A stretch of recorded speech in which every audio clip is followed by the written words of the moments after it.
Hello, aviators and Greater America. This is Gregor Gromit interviewing Matthew Wallace in England. Matthew is a chimney sweeper through England, and sometimes he branches out into different parts of Europe. But what is this crazy cold spell of negative temperatures doing to your business? Well, it's actually been quite good, Governor, because, it's colder out, so people are having lots more fires, and, well, they need a good old chimney sweep. Have you run into any problems over this spell of cold weather? Well, yeah, just because the fact it's been so cold, sometimes it's hard to get up on the roofs and sweep because of the ice and other obstacles. Just the other day, I was out sweeping someone's house, and a constable stopped me and asked what I was doing in such nippy weather, and I explained a chimney sweep, and he understood. Oh, well, sir, would you like to put on a jacket? You're looking a little cold. Thank you, Governor. Thank you. So, do you think that this weather will ever clear up and become warm anytime soon?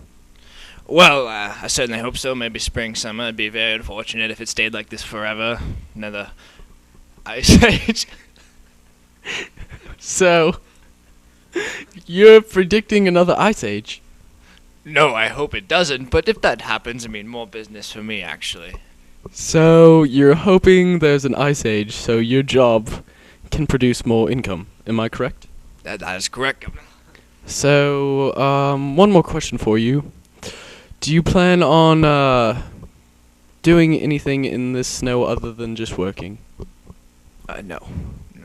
Not at all. Thank you. Come to think of it, I like to snowboard a little, so I'll maybe get out in the Swiss Alps a little and maybe carve it up, eat some cheese, so. Oh, and maybe even do the Swiss cheese run in the Alps, right? Yeah, I think I saw something on that in an American news station by Matthew Vincent was his name. He might have done a sports report on that. Yeah, he's a bloody genius, I say.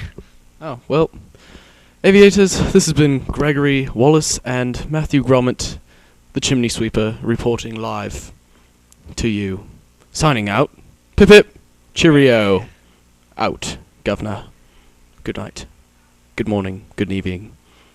Goodbye.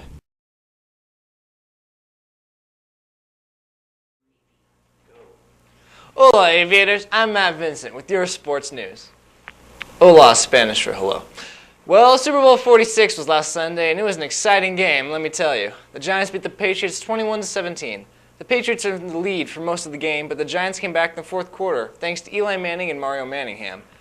After this win for Eli Manning, people can no longer call him Peyton's little brother, because he now has more Super Bowl rings than Peyton, with dos.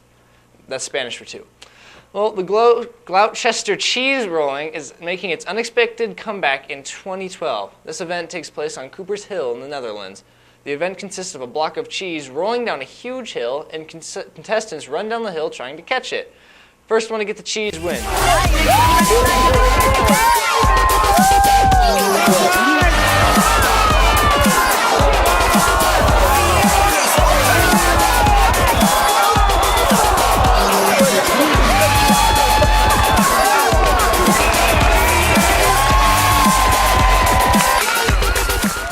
Looks great, doesn't it?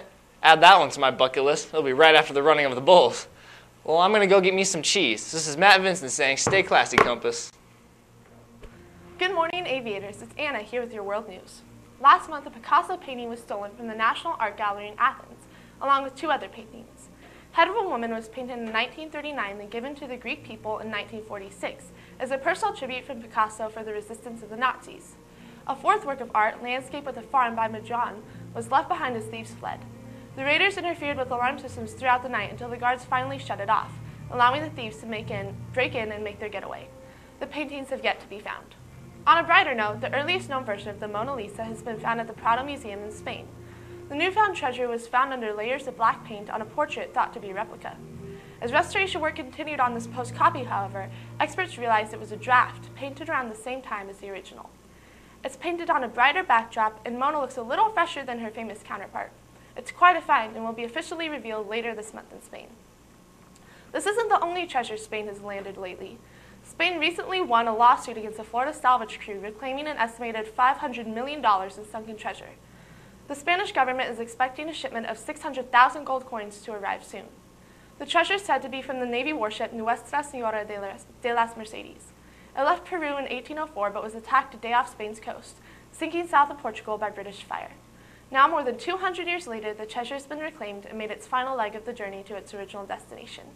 Well, that's all for today, aviators. I'm Anna Banana, and I'm peeling out. Hello, aviators. This is Gregor with your weather. Europe has been going through dreadfully cold temperatures for multiple weeks now. Areas are stuck below freezing with little chance of warming up anytime soon.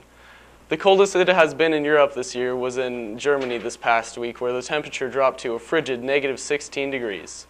The weather has caused 39 people to lose their lives. Let's hope summer comes soon for Europe, because right now I'm sure that's what they're praying for, or at least some hot chocolate. On a brighter note, golf courses are bringing in some tasty profits from the warm weather around many parts of the United States. A golf course owner in North Carolina, Kevin Rouse, states that we're doing excellent this winter in comparison to the last couple of winters. I'd probably save $40,000 to $50,000 extra dollars in extra revenue. Last winter, we were lucky to have $500 extra a day.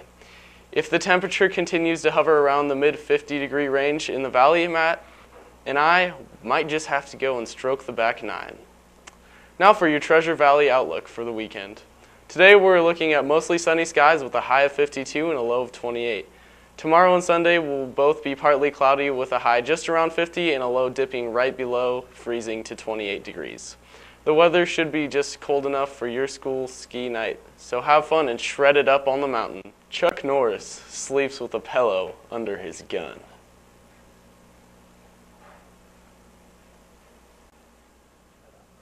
What's up, aviators? This is Danielle Harris with your local news.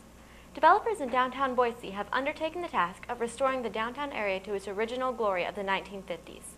Recently, however, instead of focusing on remodeling industrial buildings, developers are working on restoring historic homes in their new plan called Aging Gracefully. The following details something that is treasured in all our hearts. In fact, I would guess that some of you would marry it given the opportunity, as it has saved our lives time and time again. The Google search engine. As of late, Google has condensed its list of privacy policies to just one. This new policy asks Google users to allow the search engine to sync the information from their Google Calendar with the location of the event on their Android phone, and finally, with the posted local traffic patterns. At Boise State University, an English professor is looking into the educational value of popular teen books such as Harry Potter and Twilight.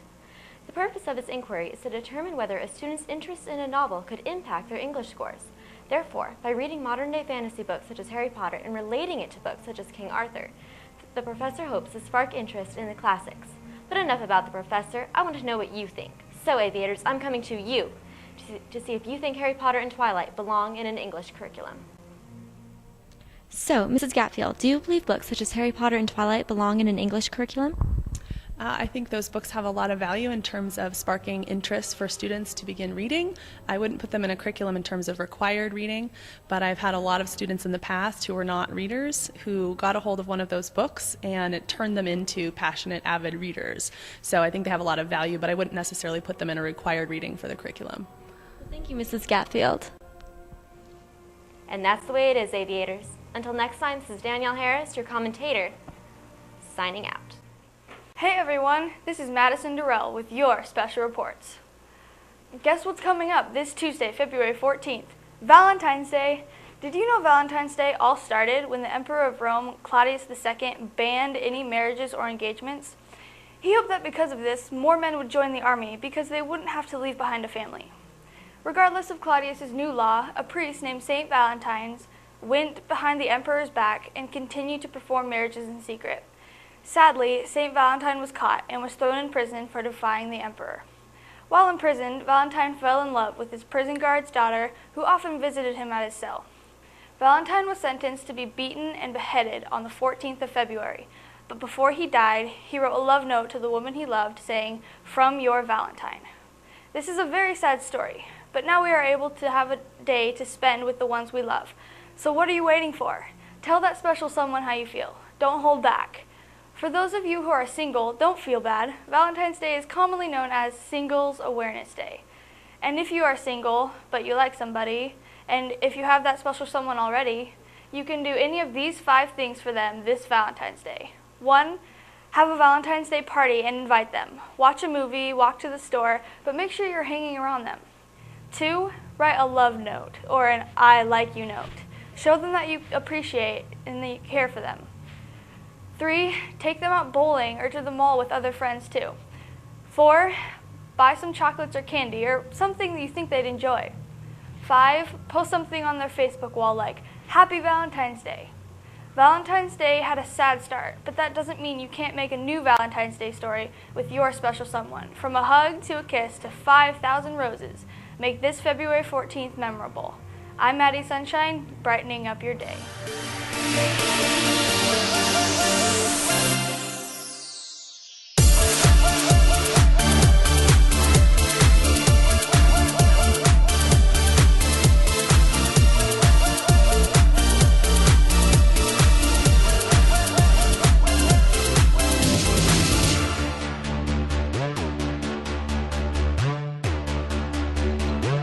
Honey, have you seen our cat?